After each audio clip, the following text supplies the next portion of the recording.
Thank you. I'm a senior BBC Radio 2 announcer. As such, I'm treated with great respect. Get off your bum! As a senior BBC Radio 2 announcer, I'm granted privileges not given to many. I'm allowed to dine in the executive restaurant, where I have my own personal plastic cup. Unlike more junior announcers, I'm excused slopping out first thing in the morning, as well as not having to report to the BBC knit nurse once every 6 weeks.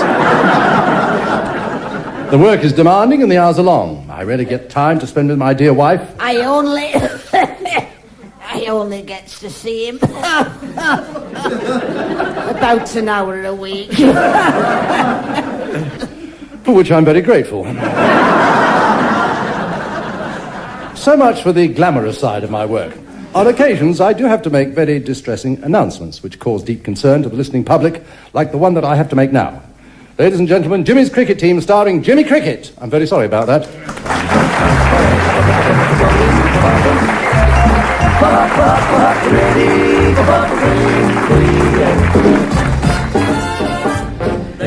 Ladies and gentlemen, come here.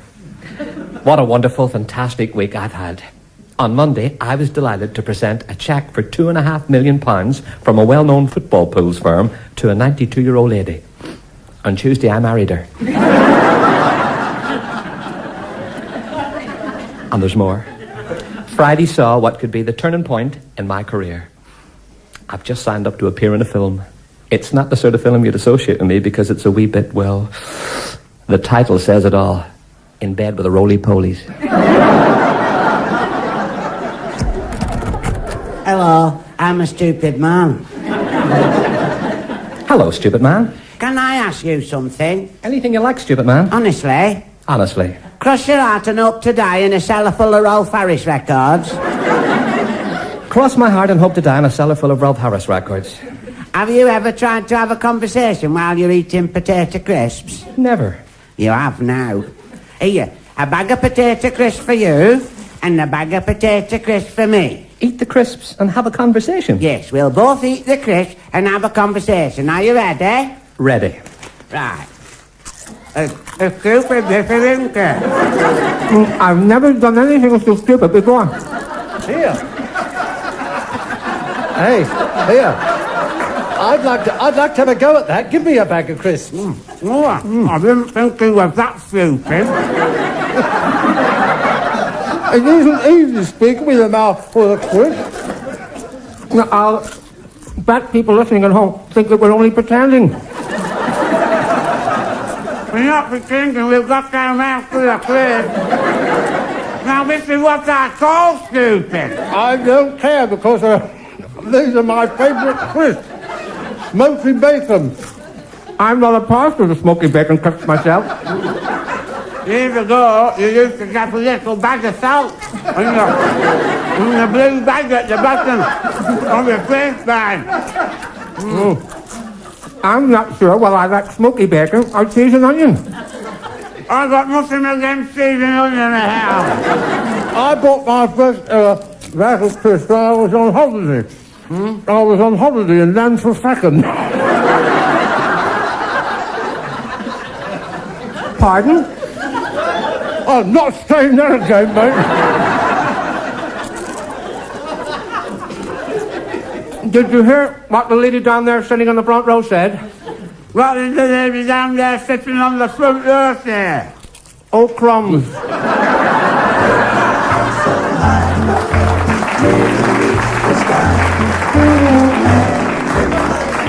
Beat that for stupid. Easily. How? Listen. I've worked here at the Department of Health and Social Services for many years, and yours is one of the most distressing cases I have ever had to deal with.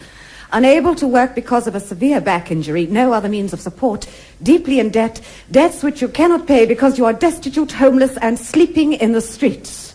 Thank you. Because of your dire circumstances, you have been disowned by your own family, who threw you out of what was your own home. Thank you. I find this most disturbing, that any family can treat their own aged father with a bad chest and a wooden leg quite reprehensible. They have given you the life of a dog, you sad, tragic, pathetic figure of a man. Thank you. On going through your notes, I see that in order to get you out of your own home, your own daughter put a dead cat in your bed and set fire to your overcoat. Thank you. You spent 6 weeks recovering from exposure in hospital after being found lying in the snow on a refuse tip where you'd been searching for food. Thank you. I have never, in all my experience, come across such a catalogue of human indignities which you, in your frail state, have had to endure. Unwanted, impoverished, penniless, living in slum backstreet squalor. When your wooden leg snapped and the hospital turned you away, you had to walk with one leg in the gutter. In short, you have lived the life of a pauper. Thank you. And now you are applying for some sort of financial help. Thank you.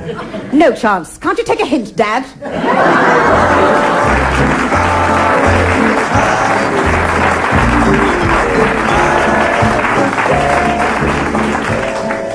Thank you. She should be locked away. Here's somebody who could get her locked up. Who? This man.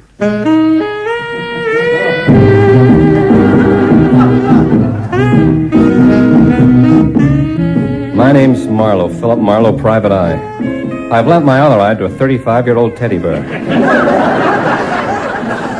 I was sitting in a corner table in a smoke-filled nightclub. It was on fire. There was a guy playing the piano with a broken nose. I guess if you play the piano with your nose, it's bound to break sooner or later. I was on the outside of a half a bottle of bourbon and I felt good. It was hot. I loosened my tie and my trousers fell down.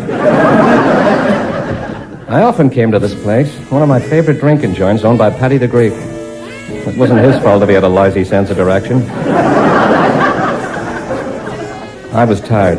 I thought about heading back to my one-room apartment, the corner of 5th and 23rd. I like a big bed. The guy I'd been waiting for came in and started looking around. He was stoutly built, thin, bald head with a thick mop of red hair. Clean-shaven with a droopy moustache and a beard. Aged about 5'7". In my racket, you've got to have a good eye for detail. He slumped into the chair next to me and put his head on his hands. One of the best tricks I've ever seen.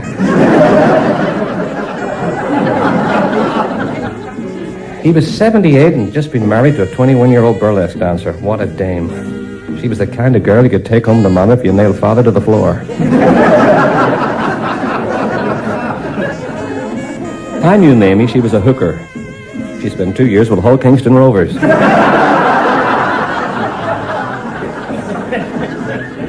She got sent off in the final at Wembley. I don't know what happened in the scrum, but the guy who got carried off is now with the Nolan sisters.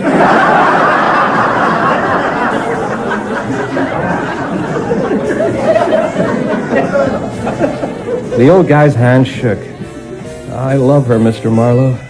He wiped a tear from his ear. I believe that she's having an affair with a young chauffeur. He handed me 10 grand. Perhaps this might persuade him to leave my lovely young wife alone. I took the 10 grand and promised him that I'd try and get the chauffeur guy to stop driving all over his life. It was a story I'd heard 100 times before, but it still made me sick to my stomach. I guess that deep down I'm not as tough as I make out to be. My name is Marlowe, Philip Marlowe, private eye, and part-time chauffeur.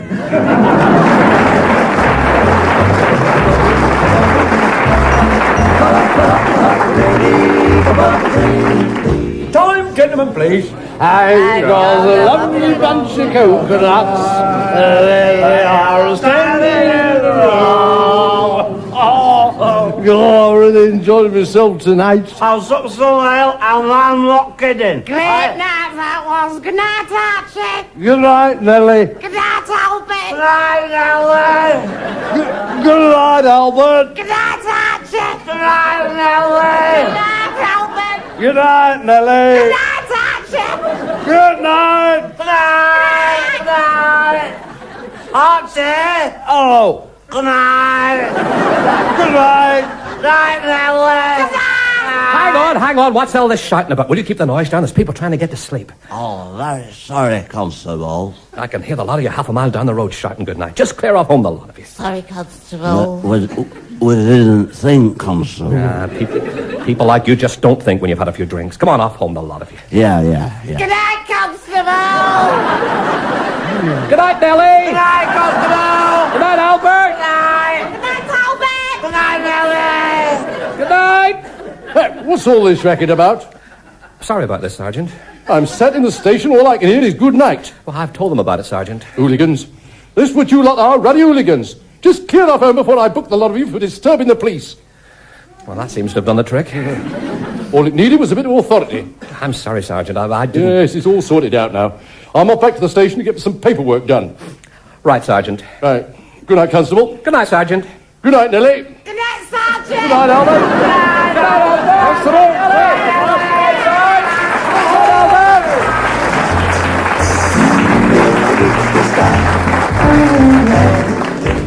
Just a few days ago, I was... Hello? Hospital request. I told you a long time ago we no longer do hospital requests. Goodbye. No, I beg you. Don't put the phone down on me. Don't turn me away like all the others have. I dread to think what I might do if you shun and spurn me. I'm desperate. There's nowhere else for me to turn, and I need somebody to talk to. Don't leave me in this state. What's your problem? I'm a woman alone. Only an understanding person like yourself would understand. Well, can't you talk this over with your husband? I haven't got a husband. There's no man in my life, and fate has deemed that never will it be. I've got to accept the fact that I'm a woman alone. Well, for every woman, there's a man. No, I've tried everything. Well, such as? Dating agency. What happened? It's all done by a computer. What happened? Questions. They wanted to know everything. They asked me what sort of a man I was looking for. And what did you say? One and a substitute. I told them straight. I told them I wasn't fussy just so long as he was warm and walking, aged between 18 and 86. I told them that I wanted a young, hunky, husky lad. A young lad built like a bush shelter, with a big hairy chest, strong arms and thighs, with urges. I insisted on one what had urges and pangs. The fiery pangs of desire. I thought if I'm paying good money, I wanted one with sturdy thighs, urges and pangs. I told them exactly what I wanted because I didn't want to be a woman alone. Didn't they want to know anything about you? Everything. Every last detail about the sort of woman I am. And what sort are you? The gentle, reserved, quiet lady with love to give to the right sort of man. I told them that I was looking for a companion who could sit by my side at night while I did my tapestry work and flower arranging. You do tapestry work and flower arranging? If you believe that, you'll believe anything. I lied through my teeth because I was desperate. Desperate, and that's a fact. Did they match you up with somebody on the computer? They did that. And they arranged for you to meet? Last night, under the clock at the shopping precinct. Oh, you must have been overjoyed. At last you were going to meet the man of your dreams. Man of my lousy dreams. You didn't like him? Him? It was a flaming Alsatian. An Alsatian dog? You should see the state of me good home. The new curtains I paid £8.50 a yard for. Shredded, ribbons, ripped great big holes in me carpet, ate me dinner, and I was treading in all kinds. Only had them shoes a week. Now I'm right back where I started. A woman alone.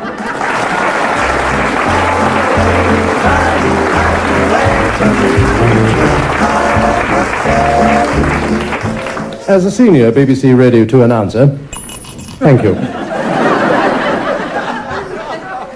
I would ask you to pause a moment as we enjoy the peace and tranquility of this beautiful Britain.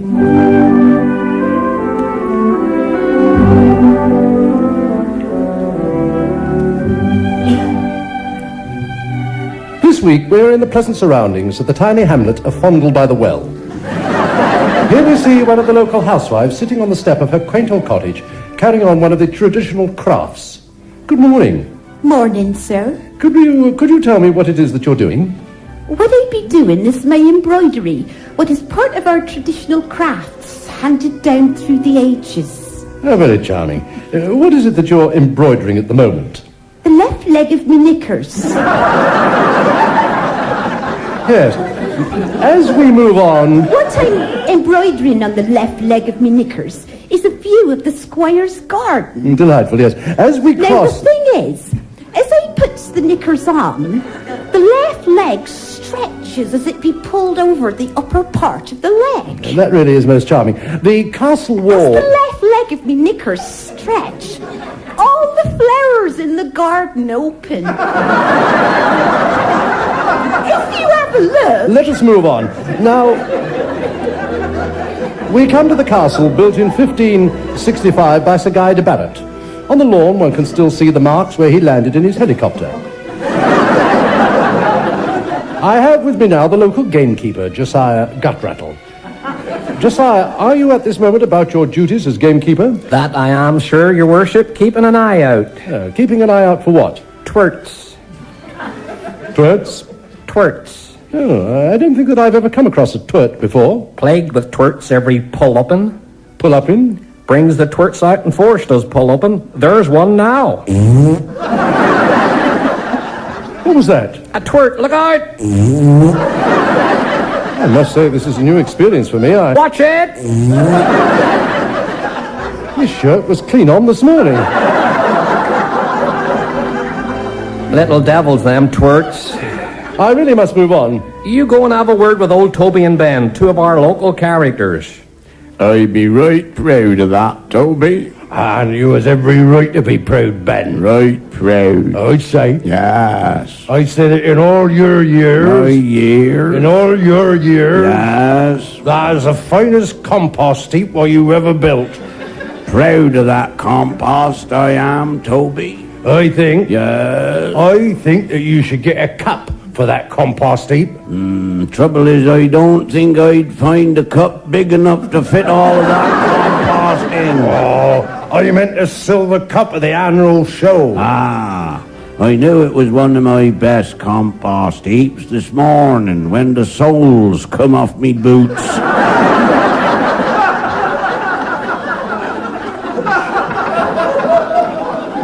Sure sign that is. Sure sign. If you was to enter that at the annual show, Yes. I reckon you get a highly niffable. Can't get better than a highly niffable. You given thought as to what you're going to put it on? Oh, I has given thought as to what I'm going to put it on. What you going to put that 6 ton of compost on then? The wife.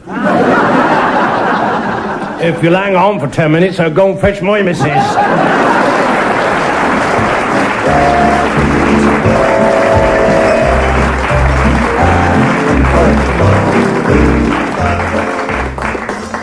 Have they all gone? Oh, good. Now I can read the letter from me mammy. Dear Jimmy. Get off, you bum! Dear Jimmy, I'm afraid your Aunt Nora's had a bit of an accident. She was ironing the bedroom curtains and she fell out of the window. It was okay because the ground broke her fall. They kept her in hospital overnight for observation, but she said that she didn't see anything, so they sent her home. She's now in traction. I'd go and visit her, only I don't know where traction is. There was a man in the next bed in the hospital, covered from head to toe with bandages. I asked him what he did for a living, and he said he was a window cleaner. I asked him when he gave it up. He said halfway down.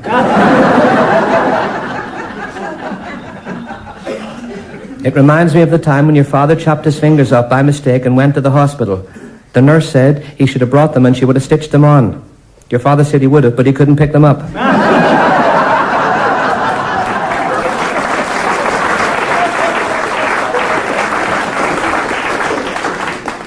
Your father's in a terrible mood.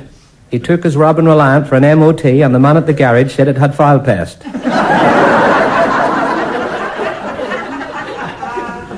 We went to the old-time dancing at the village hall last night.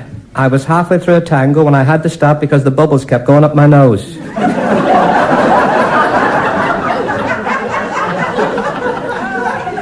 The spot prize was won by some woman who suffers from acne.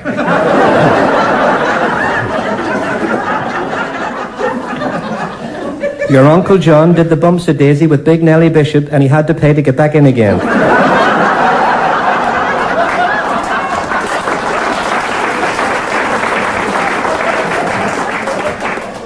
Your father didn't fancy the Paso Doble as he won't eat anything with nuts in. He's been working hard all afternoon cutting the grass. Why we can't have lino like everybody else, I never know. The workmen have dug a great big hole right in the middle of the road. I complained to the council that the hole was very dangerous. They said they'd look into it. Yesterday a lorry pulled up and 2 men put the hole on the back. They climbed into the lorry, went into reverse, and we haven't seen them since. That's all for now. Love, Mammy. P.S., and there's more. We have had an extension phone put at the side of the bed. If you telephone home and you don't get an answer, try the one downstairs. Love, Mammy.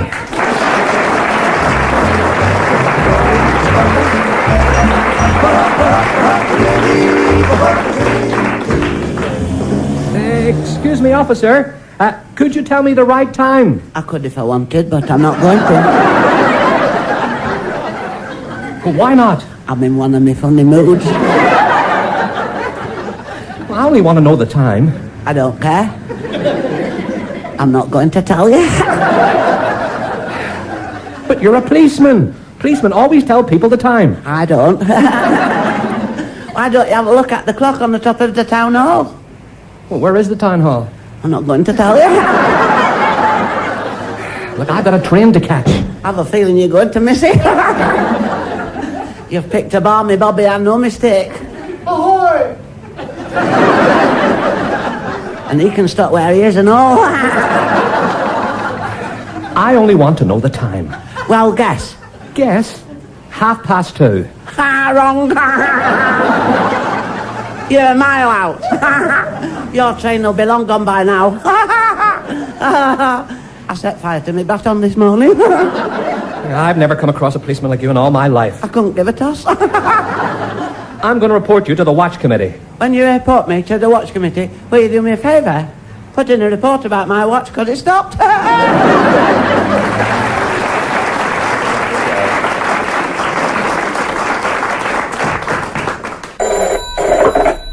Wrinkle Lodge, home for retired folk. Hello?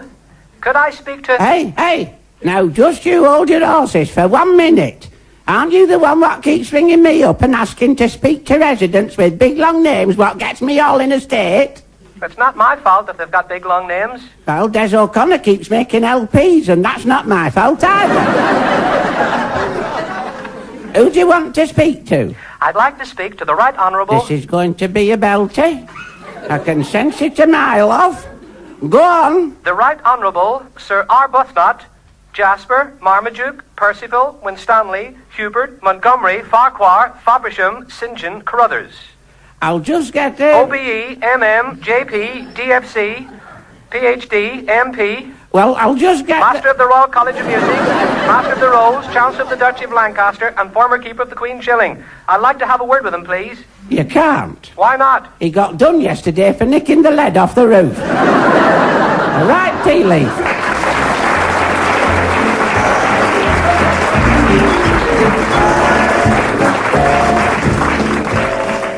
For all you lovers of good singing, we welcome the husband and wife singing duo whose singing, like their marriage, is always in harmony. Ladies and gentlemen, Daphne and Cyril Billington.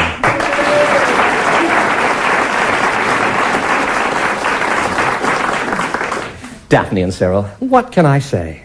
I'm thrilled and delighted to welcome you back, as are your many fans. How very sweet of you, darling. My dear chap, you've no idea how happy we are to be back. Is that not so, Daphne, darling? Absolutely, darling. I'm sure you'll agree with me that Daphne is looking as radiant as ever. Cyril, darling. And what are you going to sing for us tonight?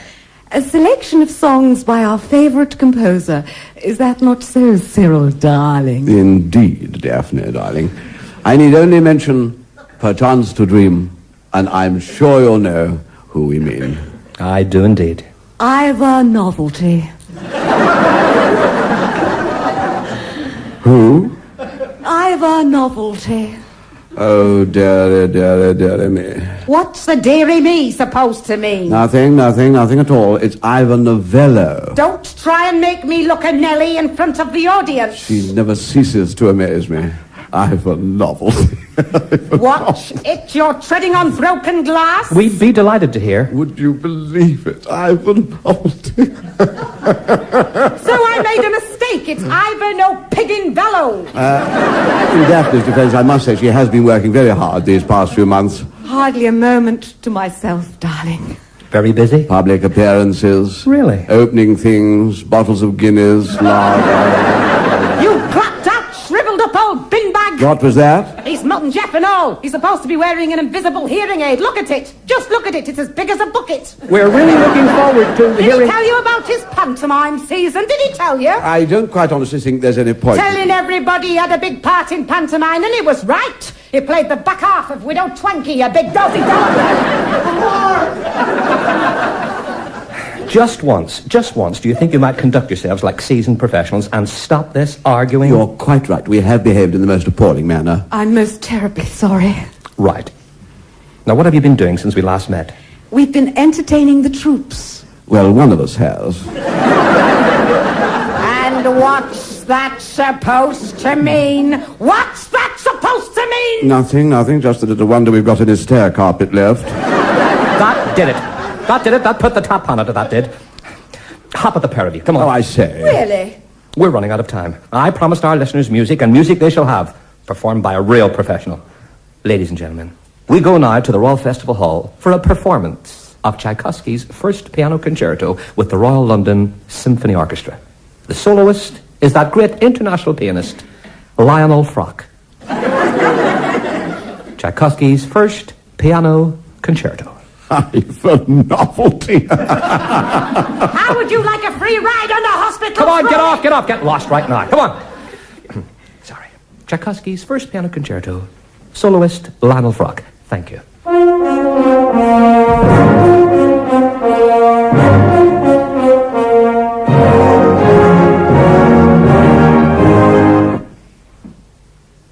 How does it go again? Hang on a minute. Oh, yes, I've got it now, yes. From the beginning again, please, Maestro. Thank you.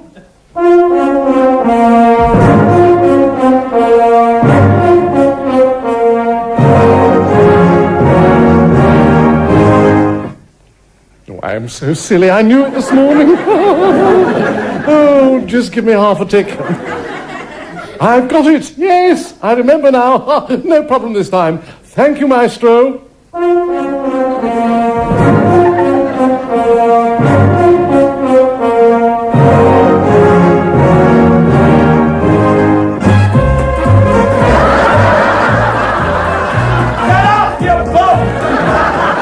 I think I will, thank you.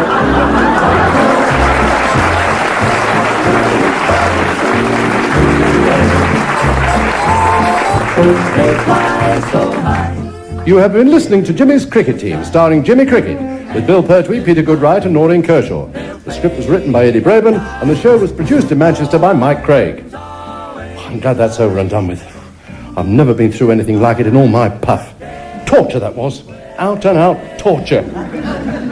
Don't worry about it, Bill. Have a crisp. A crisp, we said, have a crisp. I'll finish up in a rubber room. What's wrong with everybody? It's the Jolly Robins what does it. As a senior BBC Radio 2 announcer... Thank you.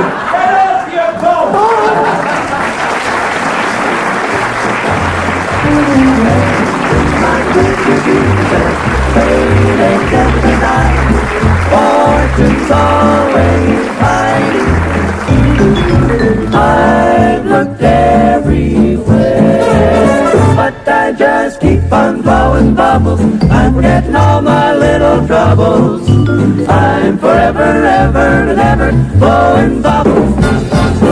Lots of pretty bubbles, big fat bubbles in the